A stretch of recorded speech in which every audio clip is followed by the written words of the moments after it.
ನಮಸ್ತೆ ಕನ್ನಡಿಗರೇ. ಇಂಗ್ಲೀಷ್ ಕಲಿಬೇಕಂತ ತುಂಬಾನೇ ಆಸೆ ಪಡ್ತೀರಾ? ಸೊ ಇಂಗ್ಲೀಷ್ ನಾನು ಮಾತಾಡಬೇಕು ಬ್ರೋ, ನನಗೂ ಮಾತಾಡಕ್ಕೆ ಆಗ್ತಾ ಇಲ್ಲ. ಪದ ಇಲ್ಲಿರುತ್ತೆ ಅಥವಾ ಬರೋದೇ ಇಲ್ಲ ನನಗೆ ಮಾತಾಡಕ್ಕೆ. ಹೇಗೆ ಮಾತಾಡಬೇಕು? ನಾನು ಮಾತಾಡ್ತೀನಿ ಇಂಗ್ಲೀಷ್, ನನಗೆ ಪದ ಗೊತ್ತಾಗುತ್ತೆ, ಇಂಗ್ಲೀಷ್ ಚೆನ್ನಾಗಿ ಟೈಪ್ ಮಾಡ್ತೀನಿ, ಆದರೆ ನಾನು ಮಾತಾಡಕ್ಕೆ ಬರಲ್ಲ ಅಂತೀರಾ.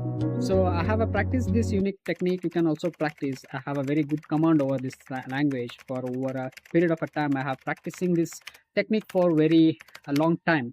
So you can also speak like this. ನೀವು ಕೂಡ ಇದೇ ರೀತಿ ಕಾನ್ಫಿಡೆಂಟ್ ಆಗಿ ಮಾತಾಡ್ಬೋದು. ಸಿಂಪಲ್ ಏನಿಲ್ಲ ಅಂದ್ರೆ ಏನ್ ಮಾಡ್ಬೇಕು ಅಂದ್ರೆ, ಬುಕ್ ಓದ್ತಿರಲ್ವಾ, ಓದುವಾಗ ಪ್ರೊನೌನ್ಸಿಯೇಷನ್ ಬಗ್ಗೆ ತಲೆ ಕೆಡ್ಸ್ಕೋಬೇಡಿ. ಸುಮ್ಮನೆ ಓದಿ. ಆ ಪದ ಅರ್ಥ ಆಗುತ್ತೋ ಬಿಡುತ್ತೋ ಗೊತ್ತಿಲ್ಲ, ಸುಮ್ಮನೆ ಜೋರಾಗಿ ಓದಿ.